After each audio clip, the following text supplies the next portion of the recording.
Welcome back, folks, to a brand new video. The capital of Austria, Vienna, a charming and cultural city with magnificent Baroque buildings, elegant gardens and stunning 19th and 20th century art. They call it the City of Music, with a cozy coffee house culture. This is going to be a good one. So let's look at 10 beautiful places to visit in Vienna. And if you do like the video, don't forget to give it a thumbs up.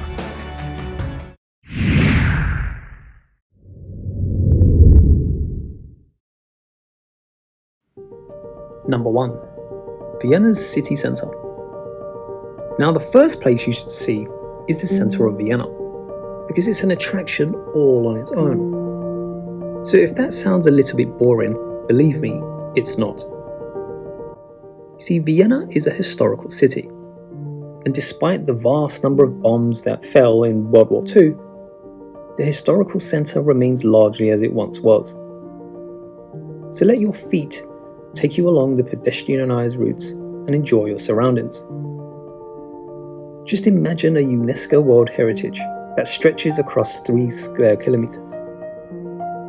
That is Vienna city centre.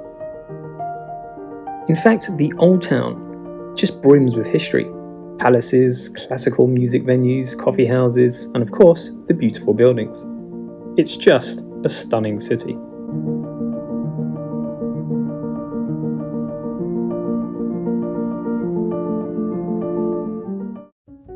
Number 2. The Hofburg. Now this was the former principal Imperial Palace of the Habsburg dynasty, and it's located in the centre of Vienna. Built in the 13th century, and it expanded several times after. It also served as the imperial winter residence, so when you do visit, its main attractions are the imperial apartments, where you can explore the private and official chambers of both the emperor and empress. Now the CC Museum is an insight into the life of the often misunderstood monarch, and lastly, you can see the silver collection. But apart from that, both the outside and inside of the palace are extremely impressive, especially the graceful archways and the gorgeous courtyards.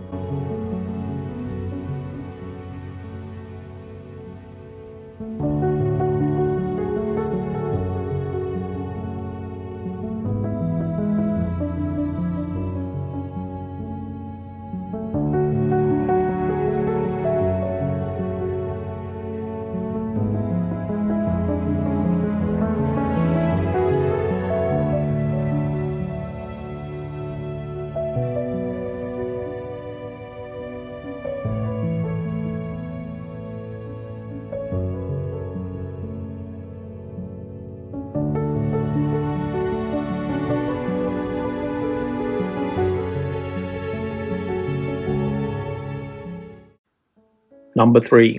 Museumsquartier. Now this area opened in 2001, but it's also a place to relax. The site was once housed by the Habsburg stables, which was built in the early 18th century, and it used to care for hundreds of animals. So the good thing is now, you don't get to smell a pile of shh. The main attractions, if you do visit this area, are the Leopold Museum, which is famous for the Schiele collection. That could be something that's interesting. You have the Momok, which is the Museum of Modern Art, and you have the Kunsthalle. So you get a bit of modern and contemporary. So even if you don't like museums, it's still quite a very fun and vibrant place to visit.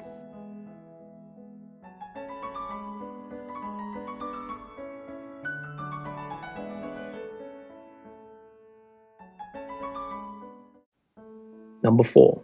The Art and History Museum.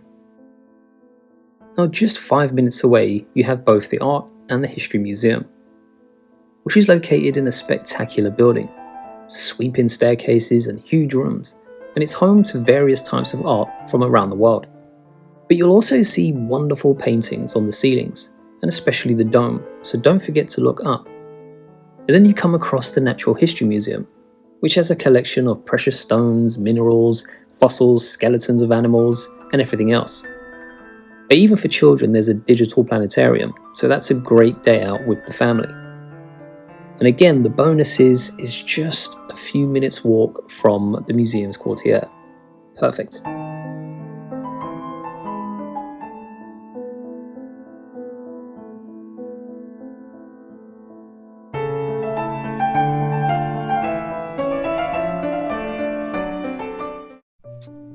Number 5. The Schonbrunn Palace. Now this is a colossal structure and complex, with over 1,000 rooms. It was home to the Habsburgs for many years, and many emperors were born here as well. You can explore the different rooms in a guided tour, which I do recommend just to get more of the history. There's plenty to see at the palace itself. You have the zoo, the Imperial Carriage Museum, and of course the Gloriette, and those are just some of the things that you can't miss. So if you do visit Schonbrunn Palace, you should check out the Palm House, which is in the Palace Park, and it's the largest of its kind on the European continent. It houses dozens of Mediterranean, tropical and subtropical plants. So at the time of this video, the ticket costs roughly €7. And the good thing is, there are lots of seats and benches where you can sit down and enjoy the atmosphere immersed in tropical greenery.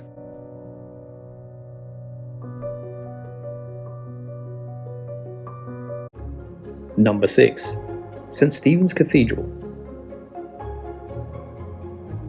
Now the cathedral is the symbol of Vienna, and also the very centre of the city. At 136 meters in height, it's the tallest church in Austria. It's also 107 meters long, but the tallest of its towers is the South Tower at 136 meters. But forget all these statistics. There's a gigantic view across Vienna if you're able to head up the 343 steps in the tower room. The steps are very narrow as you get to see people walking downwards as you head up to the top. Nice views, but you don't get to walk outside, just to look out of the windows. And as I mentioned earlier, I highly recommend you take the guided tour so you can see all of the cathedral with the audio guide, and you can see the catacombs as well.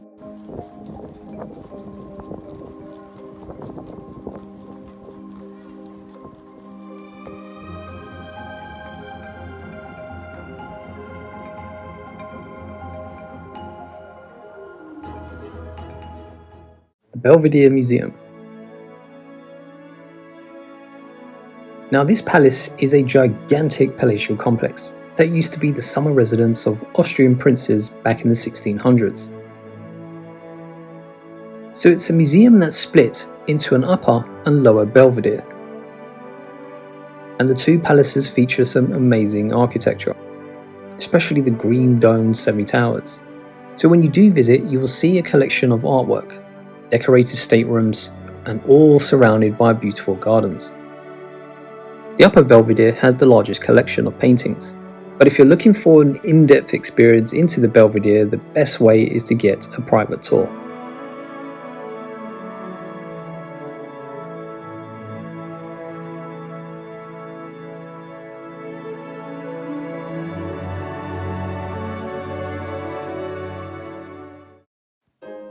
Number 8. Hundertwasser Museum. Now this unique museum is situated near the Hundertwasser house. I think people actually live there. And it's devoted to one of Austria's most important artists, Friedrich Hundertwasser, a very creative artist. Along 3 different stories, the museum displays his work, including his kind of Teletubby-style housing project and the changing exhibition on the 3rd floor. So the reason why I highlight this particular place is it's one of Vienna's architectural highlights, and it would definitely catch your attention. So the tickets are roughly around €11, and I think it's well worth it. Number 9. Vienna's coffee scene.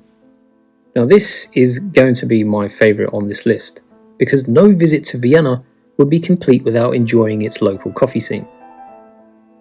You see, it's a world-famous coffee city, and there's something to be said about the fact that there's a collection of Viennese traditional coffee houses that have survived for over 100 years.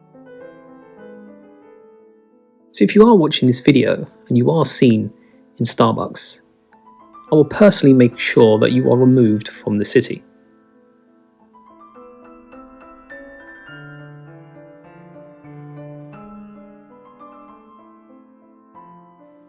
There's a famous quote that without coffee houses there is no Vienna. Without Vienna, there are no coffee houses. And this is so true.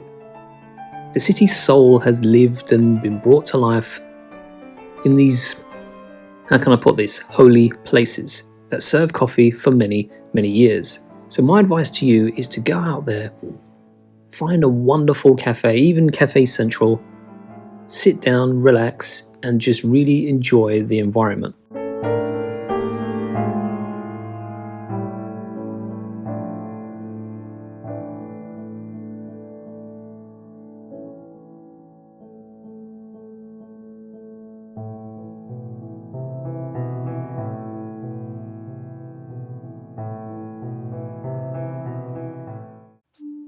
And finally, number 10, Bratislava, Slovakia. Now, I know this is not in Austria. However, if you fly to Vienna, what better way to see two cities in two different countries in one trip? To travel from Vienna to Bratislava, just over an hour on the train. You can even be there by 9, spend the whole day in the old town, even seeing the Bratislava castle, and then you can be back home in Vienna in the evening.